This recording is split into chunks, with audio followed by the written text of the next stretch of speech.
고려아연 2023년도 1분기 실적을 슬롯 회계로 분석하고 연말까지 매출액을 예상해보는 내용을 진행하도록 하겠습니다. 매출은 0.1% 감소했고요. 영업이익은 21%가 감소했습니다. 가공비 배부 재고자산 회전율은 1.6회전으로 나옵니다. 구독, 좋아요는 제게 큰 힘이 되겠고요. 그리고 1.5배속을 보시기 바랍니다. 분석 내용을 말씀드리기 전에 돌아가는 상황에 대한 뉴스를 보면은 고려아연 1분기 실적 아쉽지만 2분기엔 확실히 개선, 파이낸셜 뉴스 5월 4일자 보도 내용이고요. 최윤범 고려아연 회장 글로벌 수준의 ESG 기업 도약 환경 비즈니스 2023년도 5월 12일자 보도 내용이 있습니다. 탄소 중립, 안전, 환경 등에 대한 회사 차원의 관리 체계를 더욱 강화해 성장 동력인 트로이카 드라이브의 성공을 도모해야 한다고 말했다. 이렇게 소개를 하고 있습니다. 또한 또 회사는 조직 내용을 보면은 지속가능본부라는 거가 또 만들어져 있더라고요. 고려아연 2차전지 니켈 재련소 하반기에 착공. 요게 상당히 관심이 갑니다. 조선비즈 2023년도 5월 4일자 보도 내용이었네요. 니켈 재련소가 가동되면 국내 2차전지 공급망의 중국 의존도를 낮출 수 있을 것으로 보인다. 고려아연은 원자재 트레이딩 기업 드라피구라와 지분을 맞교환하면서 니켈 재련소 합작 사업을 추진하기로 했다. 또 고려아연의 자회사 캔코라는 데가 있는데 황산 니켈을 생산 중이고, 또 LG화학과 손잡고 한국 전구체를 설립해서 내년도부터 NCM, 니켈, 코발트, 망간, 전구체를 양산할 계획이더라고 소개를 했습니다. 니켈 정광을 재련해 고순도 니켈을 생산한 뒤 전구체를 만드는 체제를 구축할 수 있다는 의미다, 이렇게 소개를 하고 있습니다. 현재 국내에서 중국 의존도가 너무 높다, 이렇게 얘기하고 있고요. 현재 그 중국산이 96.5%가 수입되고 있다, 이렇게 소개를 하고 있습니다. 또한 부산물로 니켈 재련소가 돌아가면은 2차전지의 주요 원자재인 코발트도 또한 얻을 수 있다, 이렇게 이제 소개를 하고 있습니다. 트로이카 드라이브라는 게 이 ES적인 측면도 얘기하고 있는 것 같습니다만은, 트로이카라는 게 모든 게 누구 하나 잘해서 된다는 게 아니고 다 같이 잘해야 되는데, 크게 조직을 나눌 때 생산, 영업, 물류 이렇게 이제 기능별로 얘기를 해본다면은 과거에는 어떤 생산과 영업을 중시했습니다만은, 최근에 병참 물류의 중요성이 부각되면서 현재는 상호 이렇게 수평적인 관계에서 이렇게 돼야만이 트로이카 드라이브가 성공할 수 있다, 저는 그렇게 믿고 있습니다. 현대 전쟁에서 물류, 로지스틱은 아마 현재 우크라이나, 러시아 전쟁의 하나의 비유를 든다면은 아마 물류가 더 중요하게 느껴질 것 같습니다. 그래서 여러 임원들이 있지만은 이 트로이카 드라이브, 트로이카 드라이브보다도 니켈 재련사가 관심사항으로 돼 있어가지고 조직 내에서 어떤 사람이 맡고 있나를 보면은 박기원 씨라는 분이 1970년 6월생이군요. 부사장급이고 고순도 니켈 재련 TFT PM이니까 프로젝트 매니저라고 그냥 표현할 수 있겠죠. 김용복이라는 또 본부장인데 엔지니어링 본부, 재련, 어떤 그 기술적인 그런 것을 실제 건설해야 되는 그런 역할을 하게 될 것 같고요. 이준영 씨라고 1960년 8월생인데 딴 사람들보다 꽤 나이가 많이 먹었군요. 부사장이 됐고 그 다음에 그 온산재련소장을 맡고 있습니다. 아, 이분이 그 물류 출신으로 그 알고 있습니다. 알고 있는 게 아니고 제가 알고 있어요. 그 고려 아연을 그 제가 좀 잘 알아서 그렇습니다. 요거는 그 이 조선 비즈에서 그 소개한 그 고려인 전경인데 이 공장 칼라 색깔이 요게 그 뭐 녹색 계통도 아니고 이게 무슨 색깔인지 뭐라고 표현해야 될지 모르지만 공장이 이렇게 그 되어 있습니다. 요 건너편 요게 그 중간에 도로인 거로 알고 있고 그 다음에 이 건너편도 이 똑같은 색깔로 되어 있는 게 해당 공장으로 되어 있습니다. 어, 제가 알고 있는 한, 요 뒤쪽이 LS 니코 동제련소고, 그 다음에 여기 이 파란 색깔 같이 보이는 데가 그 풍산 공장이 되겠습니다. 여러 공장들이 많이 와 있고, 그 멀리 온산항이 보이고 있네요. 여러 가지 저유 탱크들이 상당히 많이 그 무슨 탱크 터미널 같은 게 운영이 되고 있는 것 같습니다. 멀리 저 울산항이 보이는 거로 되어 있습니다. 자, 서론이 좀 너무 길었는데요. 매출액을 보면은 1조 8천 149억 원으로서 전년보다 0.1% 감소했습니다. 근데 가공비 배부 제거 자산은 1.9% 약간 상승했습니다. 매출원가가 더 올랐고요. 그래서 매출총이익 내려갔고 판매관리비가 35%가 증가해서 영업이익은 1,549억 원으로서 전년 동기 대비 거의 30%가 하락을 한 것으로 결산이 됐습니다. 스루풋 회계로 분석한 내용을 보면은 매출에 비례하는 매출 재료비는 2.2%가 증가했습니다. 이거로 봐서는 매출액은 감소했는데 매출 재료비가 증가했으니까 우선은 원재료 가격이 상승했다라고 1차 추론을 해볼 수 있겠습니다. 스루풋은 6.6% 감소했고요. 스루풋율로는 1.7% 하락을 했습니다. 마진율이 떨어졌다는 얘기죠.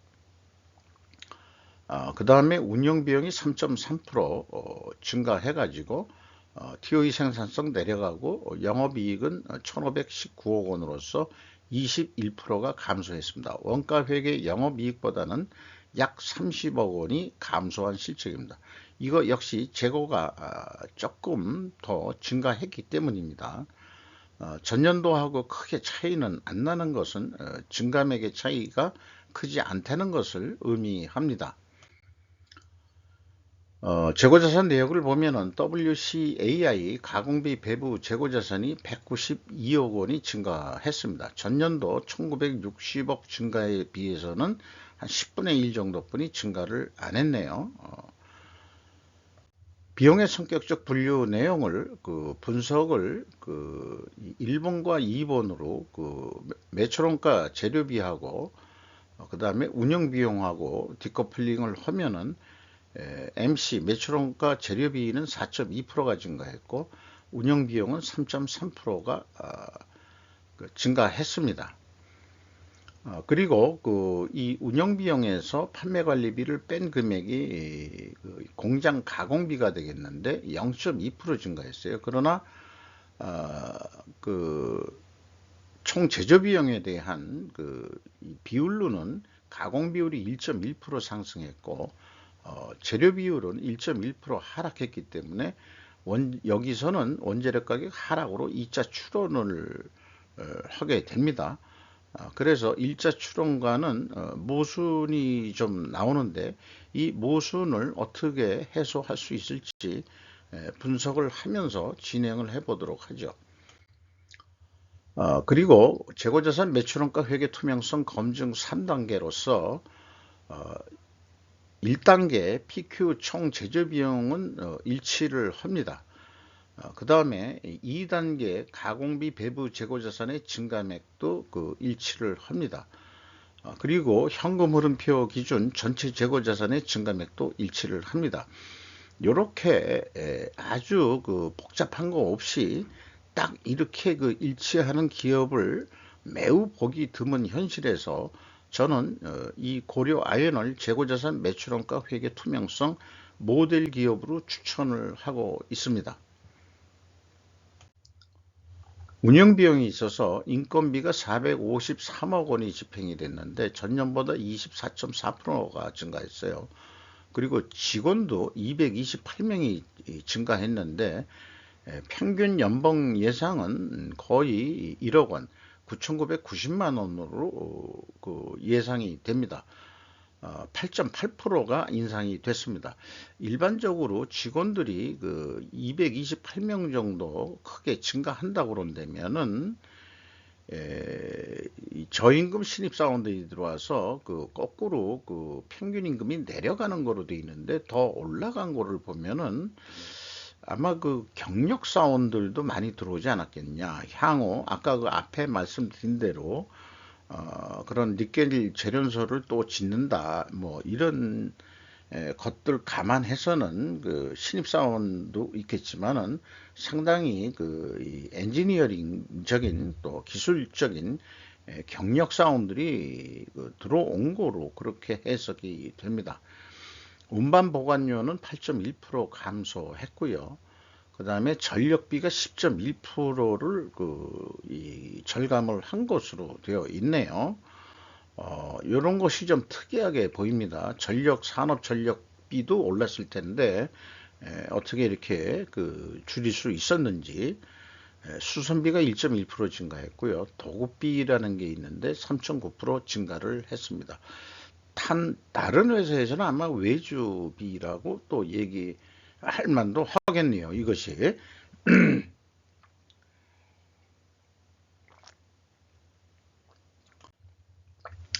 인건비 인상 기준은 TOE 생산성을 기준으로 해야 된다는 게 이제 저의 주장인데요. 원가 생산성하고 TOE 생산성을 비교를 해 봤습니다. 그리고 이 순위를 고려할 수 있는 게 전사적으로 재고 회전율 상승을 시켜야 된다. 요거에 대해서도 좀 이 순위로 고려해 볼 필요가 있다. 저는 그렇게 생각을 합니다. 그래서 재고 회전율은 1.6회전으로서 0.1회전 상승했고요. 수루픈율은 1.7% 하락을 해서 이렇게 역방향이면은 분식회계 개연성 가정을 세웁니다. 분석 경험상. 그리고 TOE 생산성은 좀 크게 내려갔죠. 내려갔으면은 일반적으로 월급을 그렇게 많이 올려줘서는 안 되는데 뭐 트렌드가 그래서 그런지 아까 얘기한 대로 한 8.8% 인상이 된 것 같습니다.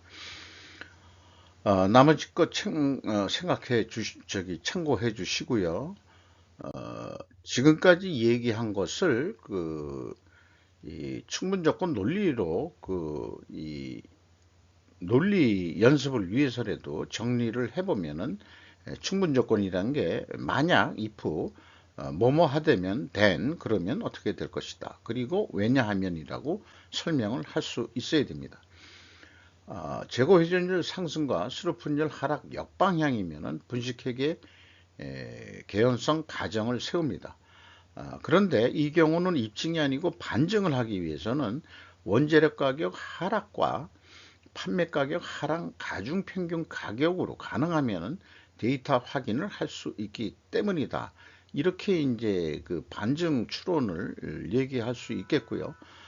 또한 별도로 투명성 입증을 위해서 필연적으로 존재할 다른 결과를 얘기해야 된다면은 재고 회전율을 수량으로 산출해 봐야 된다. 이렇게 말씀을 드릴 수 있겠습니다. 대부분 이 원재료 및 제품 가격 추이를 생략을 했다가 다시 좀 소개를 하는데, 아무래도 그 원인과 결과를 추적하는 그런 분석을 중시하고 명색이 그 TOC 경영을 과학 경영이라고 얘기를 한 입장에서 원인 결과를 추적하는 것이 그 분석의 또 주요 테마이기도 합니다. 원재료란 게 아연전광, 연전광만 소개를 했는데, 제가 알기로는 뭐 기타도 있을 수 있습니다. 어쨌든 소개된 것만 얘기하면은 가중 평균으로 7.6%가 하락을 했습니다. 원재료가 상승을 한 게 아니고, 이 손익계산서에서는 원재료가 상승을 했을 것이다 추론했고, 그 2차 그 비성분 쪽에서는 하락했을 거라고 그렇게 추론을 하고, 3차에서도 그 경영지표에서의 추론에서도 하락했다. 그러면은 한 가지가 좀 모순이 되는데, 이 모순은 해소가 돼야 되거든요. 그리고 제품 가격도 거의 이 가중평균을 어느 정도 할 수 있을 것 같습니다. 이 아연이라는 게 있고, 그 다음에 이제 여기 요 위에 거는 내수고요. 밑에 거는 수출인데 이렇게 표현을 해봤습니다만은, 요거는 할 수 없이 단순 평균을 했는데, 매출 비중이 37.55%라고 합니다. 그러면은 이제 내수가 얼마 판매가 됐고, 그 수출이 얼마 판매가 됐고, 요런 그 매출 비중까지 나와주면은 더 정확할 텐데, 일단은 요 단순 평균을 매출 비중으로 곱해가지고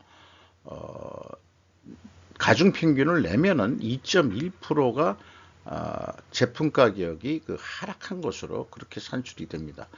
여기에서 그 또 좀 그 갭이 있을 수 있는 것은, 이 기타가 7.24%가 있는데, 이거에 대한 영향력은 또 가만히 두진 않겠습니다.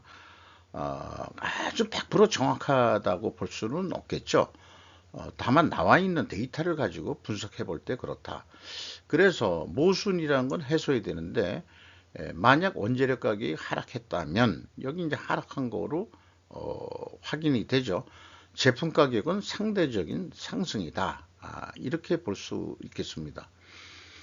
즉 원재료 가격 하락에 비해 제품 가격은 낮게 인하되었다. 이렇게 말씀드릴 수 있겠고요. 논증 전개의 가정은 재고자산 회계 투명성이 전제로 깔려야 됩니다. 재고자산 회계 투명성이 입증되지 않는다면 논증 전개는 사실 불가한 거 아니냐, 좀 더 크다, 또 불확실성이 크다, 이렇게 얘기할 수 있을 것 같고요. 그 불확실성이라는 게 가격 변동 추이의 데이터, 이런 것들의 어떤 그 정확성, 여기 또 기타의 변수가 있다는 거. 그래서 이 재고자산 매출원가 회계 투명성 모델 기업임에도 불구하고 더 좀 접근해서 해봤을 때는, 회사 기업들이 제시하는 이 원재료 및 제품 가격 추이란 것은 어떤 상징적인 의미지만은, 여기 이 경우에는 조금 더 구체적으로 들어갔습니다만은, 불확실성은 요 기타 부분에 또 있기 때문에, 이것이 뭐 확정적이다, 확실하다, 확실성이 있다, 또 이런 거를 이 예단, 그러니까 이 단정하는 것은 과학적 방식, 사고 방식에서는 좀 불가능하겠죠.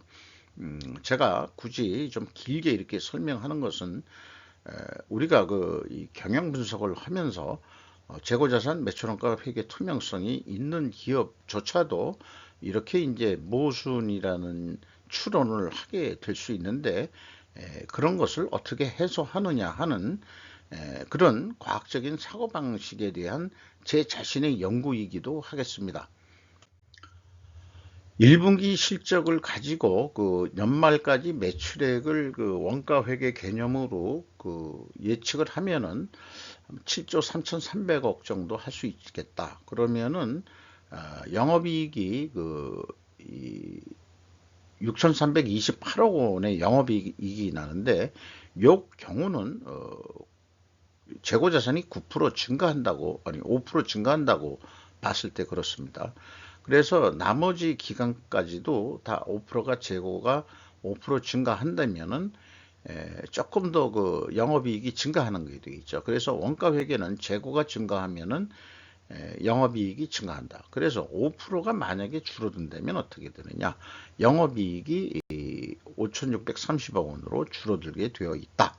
이것이 이제 원가 회계의 맹점이면서 또한 원가 회계의 모순이기도 하다고 저는 그렇게 말씀드릴 수 있겠습니다.